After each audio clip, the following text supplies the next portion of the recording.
Creators Rising. It is Passive Wealth Tuesday. I'm your girl, Queen Red, Coach Queen Red, and I'm a Wealth Independence Navigation Coach. This is your favorite CEO, Coach Keisha.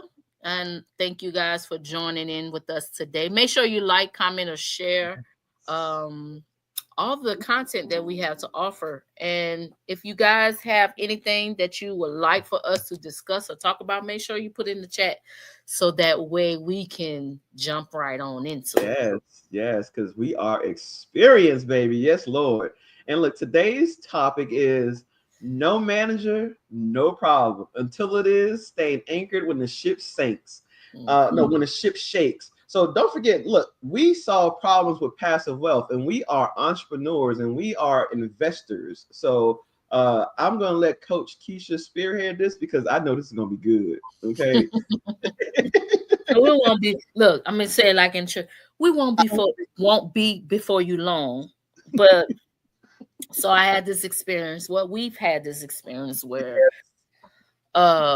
we had someone working with us and on our team and doing things, and I mean they left. We just put it out there. They just left, and it left us in sort of a bind, in the sense of that we had to jump in. I'll say that we had to jump in and play Captain Save a Hoe. Like, I'm loving this. like Literally, it was literally. the business was a hoe, y'all. We had to play Captain Save a Hoe. We had to save her because, honey, she was going down. You hear me? The ship was going down. But what I do love is this. Here's the thing. This gonna help y'all because people will fail you. Yes. Oh my gosh. But systems will save you. Yes. People will fail you, but systems will fail you.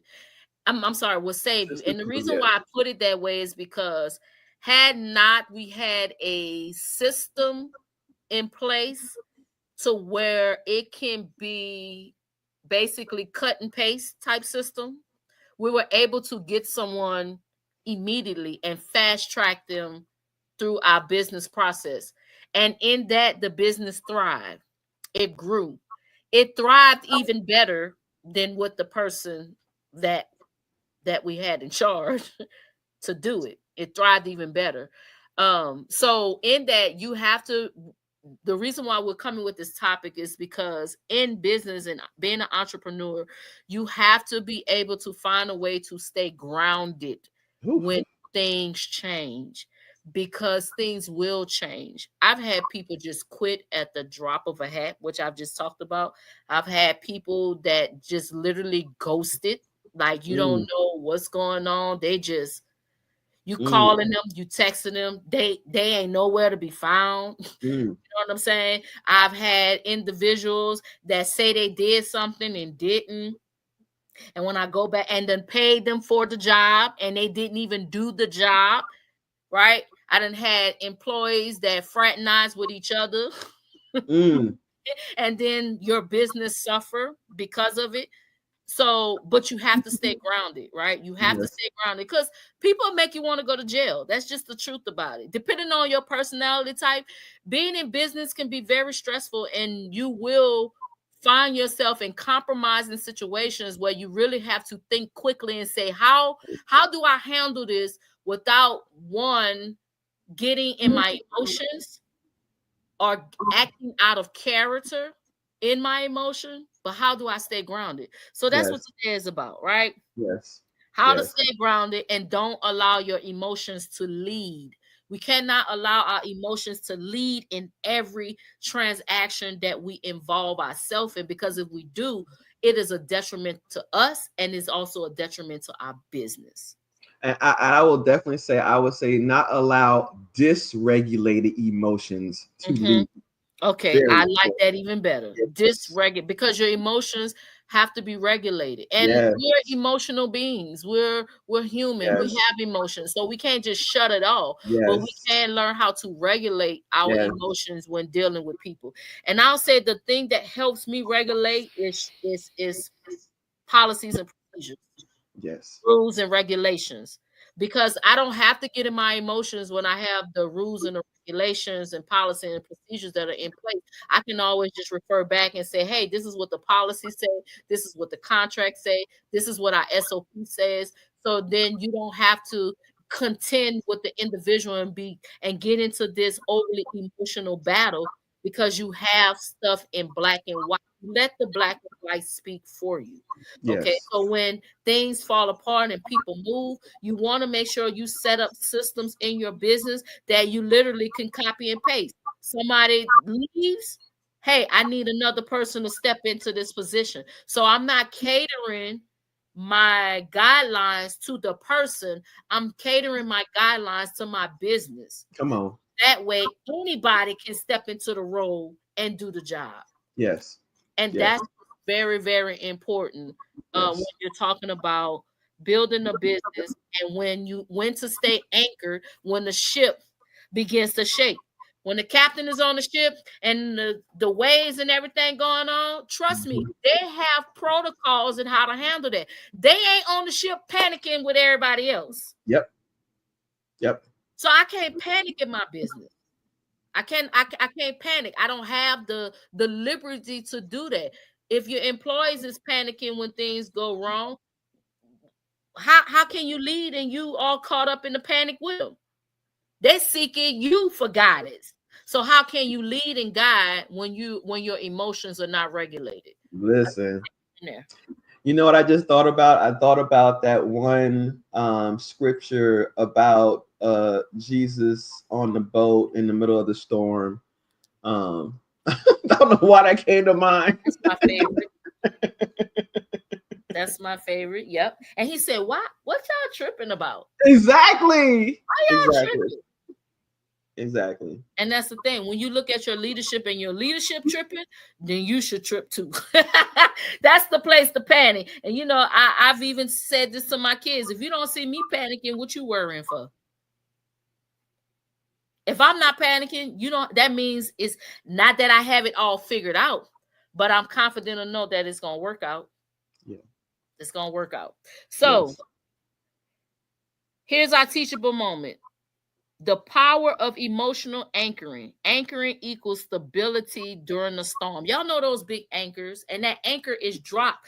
So even while the water is moving, the boat never drifts away. And I equate it to the water being the emotions, right? And emotions is going all over the place. But when you have that anchoring in that, then your ship can stay steady. It might drift off. You might have to turn your camera off during the Zoom meeting so you can process your thoughts and be like, That recently happened to me too. Oh my God. I know this Yes. my anchor did not just say that. Sometimes you're going to have to do that. Sometimes Yes. you're going to have to walk away and breathe. Yes. Take a deep breath and process the thoughts, because Yep. oftentimes we think things are happening to us and Yep. not for us. Yep. So let's have a mindset shift. That's point number 2. It's happening for you, not to you.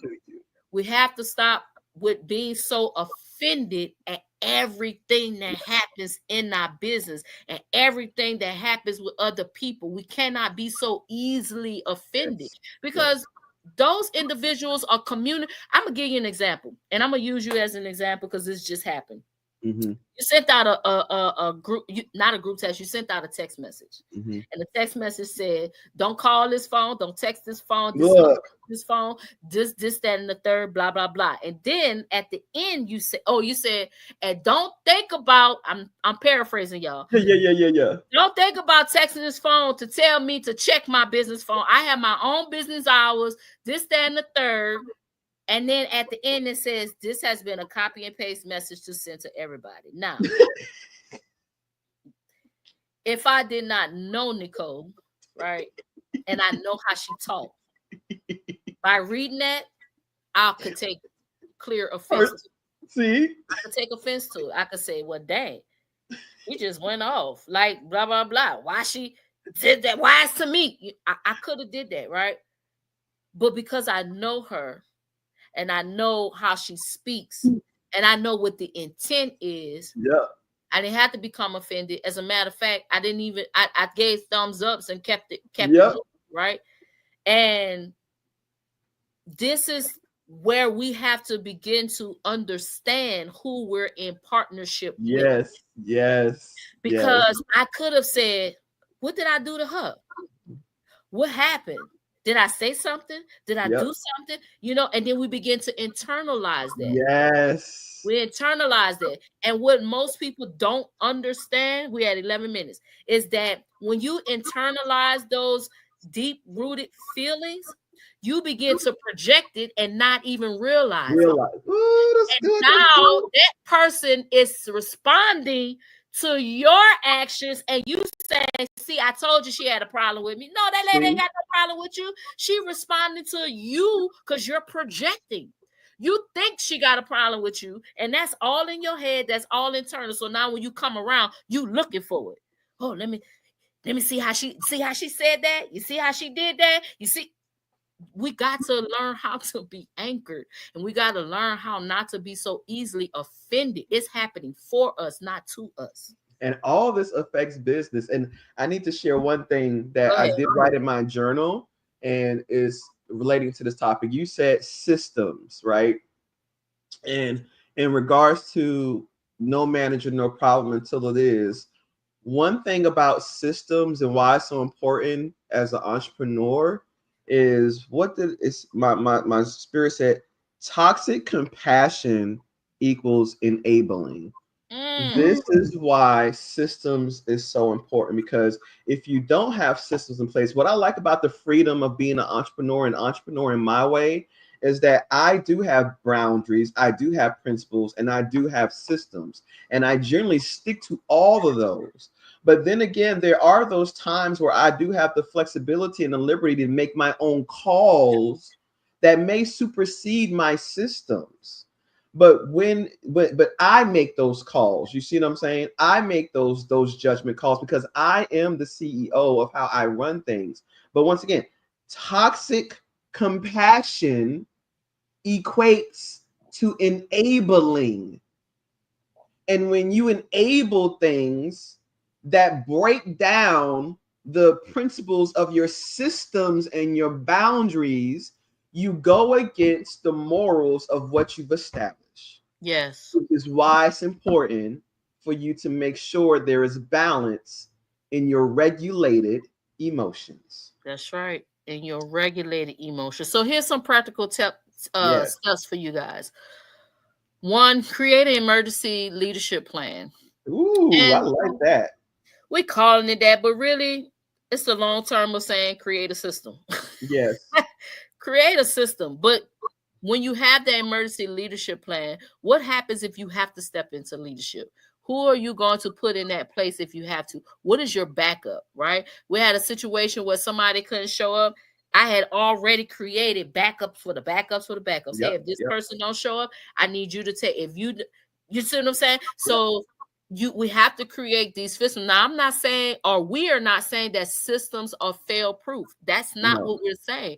But systems will help you mitigate issues that may arise in the future, because it will. It will. It will. You're dealing with imperfect people. Yes. Yes. And that's just what it is. It's not going to be a perfect plan. The next thing is know your default mode under pressure and create a new pattern. I know my default mode. I know there are certain things that I just cannot handle. So I have a default. Okay. And when I'm at that moment and I say, you know what, I need to step back, my default is Wednesdays and Saturdays. Don't bother me on no Wednesday. Don't bother me on no Saturday. That's my default. If it's a Wednesday, I'm not doing it unless it's a dire emergency. Yep. But I'm not engaging, because I need that in order to be able to perform when I'm under pressure. I need that time. I need that rest. The other thing is have 1 to 2 support people who speak truth, not drama. And I talked about that way earlier in another episode. That is critical. You don't need a whole bunch of people now. 1 to 2 people, right? That will speak truth. I sent the text message, and I'm gonna be very open with this.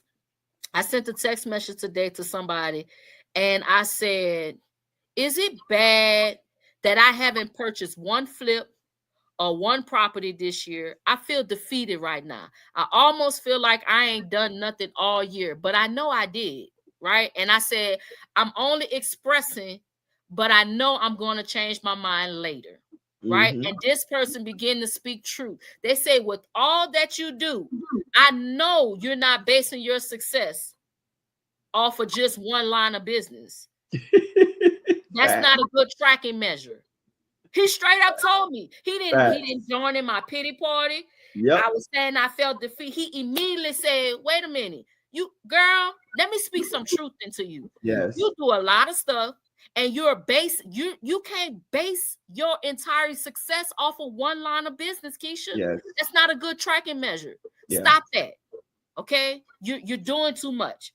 Stop thinking that you're not successful because of one thing you Yep. didn't do." Yep. And so when you have people like that, it makes you accountable. Nicole is my other person. And we talk to each other. Hey, sis, I don't know. Am I going in the right direction? Am I feeling this the right way? You know what, sis? I think that's an error in your thinking. You need to, and we have to be okay Yes. with Yes. receiving that. Yes. And it's Absolutely. not about drama.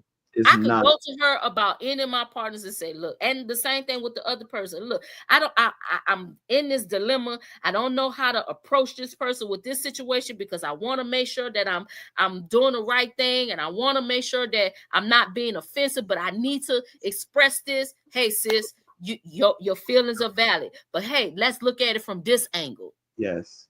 Address it this way. Yes. And this is what helps you stay anchored. Yes. I love it. I love it. Look, it's Passive Wealth Tuesday. Y'all getting these gems because problems are solved with passive wealth. I'm your girl, Coach Queen Red. I hope I'm your favorite this week, because last week I probably wasn't your favorite. I'm your favorite CEO, Coach Keisha.